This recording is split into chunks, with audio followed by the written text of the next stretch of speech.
अकाली दल में एक बार फिर से पार्लियामेंट्री बोर्ड जो है बना दिया गया है और उसमें से एक नाम जो है वो डॉक्टर दलजीत चीमा का है और ये टोटली 5 मेंबरी कमेटी है और लंबे समय से ये कमेटी बनी नहीं थी, लेकिन ये बनाई क्योंकि जिस तरीके से धड़ेबाजी अब अकाली दल में देखने को मिल रही है, जो 2 धड़ों में अकाली दल जो बढ़ चुका है और हर कोई अपने जो है ये चीज़ का दावा कर रहा है कि अकाली दल अब हमारा है या फिर अकाली दल को हमने आगे लेकर जाना है, तो कहीं ना कहीं इस चीज़ का भी जिक्र जो है वो उठता रहा है और पार्लियामेंट्री बोर्ड जो बहुत अहम भूमिका निभाता है इसके अंदर। और हमारे साथ बात करने के डॉक्टर चीमा मौजूद हैं।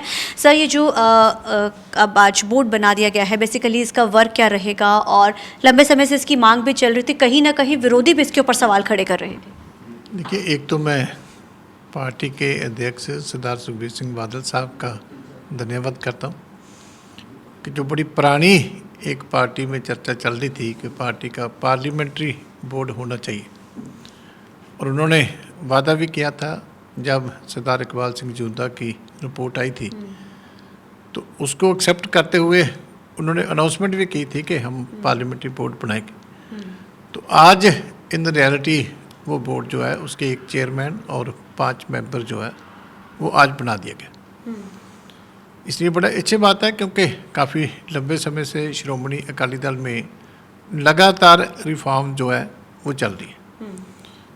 तो ये जो आज की अनाउंसमेंट है ये उसमें सबसे ज़्यादा अहमियत रखती है, क्योंकि टिकटों के फैसले तो पहले भी जब होते हैं, चाहे पार्लियामेंट हो, चाहे विधानसभा हो, चाहे और इलेक्शंस हो, तो कंसल्टेशन प्रोसेस के बाद ही होते हैं।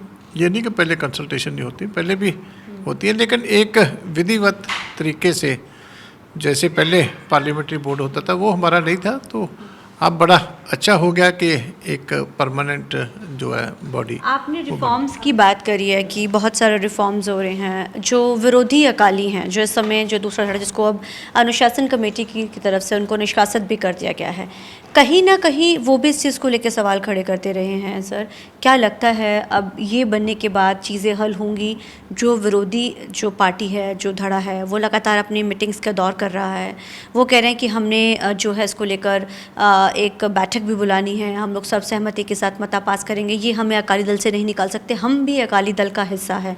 तो क्या आप समझते हैं कि वाकई में वो अकाली दल का हिस्सा है या उनको हटा दिया गया है? क्योंकि वो लगातार ये कह रहे हैं कि हम मेजॉरिटी पेश करेंगे अपनी।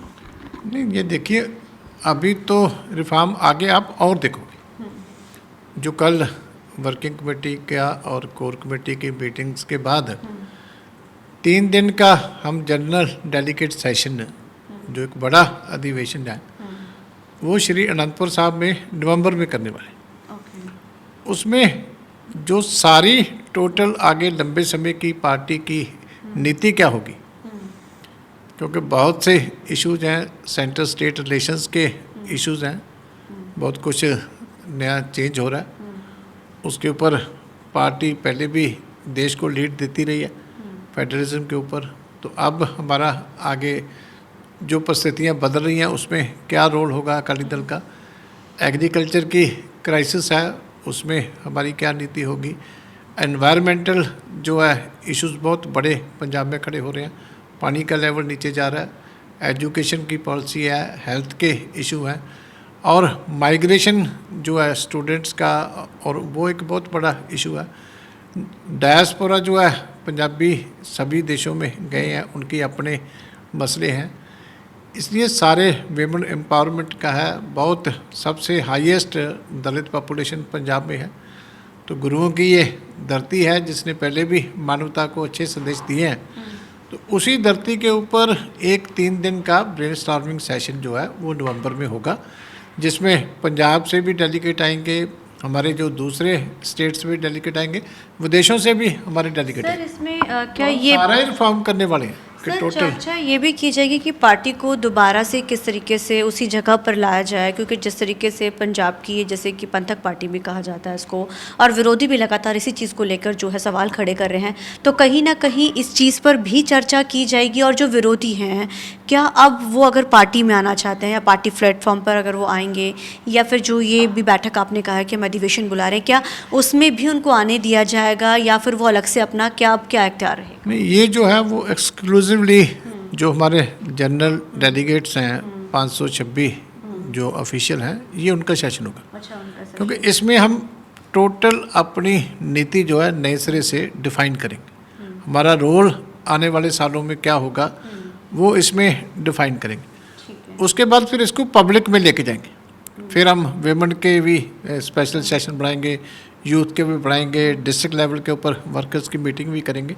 फिर जब पब्लिक में लेके जाना है तो फिर मास मूवमेंट जो है एक इसके ऊपर चलाई जाएगी।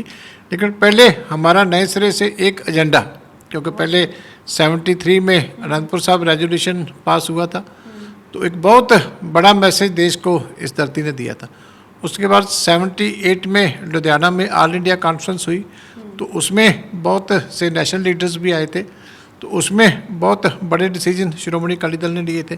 अब काफ़ी समय हो गया था, तो इस लेवल का कोई भी जो है प्रोग्राम श्रोमणी अकाली दल ने नहीं किया था। तो अब ये है कि अब बहुत कुछ बदल चुका है। तो हमारी जो सारी एक ब्रेन स्टॉर्मिंग सेशन, उसमें एक्सपर्ट्स भी आएंगे, दूसरे नेशनल पार्टियों के या रीजनल पार्टियों के कुछ नेता भी हम कोशिश करेंगे उसमें आए, और भी कहीं कहीं से जो भी आ सकता है कि हम सारे इनपुट्स लेके अपना जो फ्यूचर प्लान उसको अच्छी तरह से डिफाइन करें, ताकि जो पंजाब की पंथ की आगे और जा कर के चढ़ती करो। Thank you so much sir. तो ये थे हमारे साथ बात करें डॉक्टर चीमा, जिन्होंने बोला है कि आने वाले दिनों में अकाली दल को रिफॉर्म्स करने के लिए एक बड़ा अधिवेशन बुलाया जा रहा है, और जिस तरीके से विरोधी लगातार एक अलग से अकाली दल का धड़ा चला रहे हैं, अब कहीं ना कहीं अकाली दल की तरफ से अपनी चीज़ों को रिफॉर्म करके दोबारा से वो चीज़ों को लाइन पर लाने के लिए ये पूरी कोशिश की जाएगी। कैमरामैन अलजिंदर के साथ चंडीगढ़ से TV9 के लिए अमनप्रीत कौर।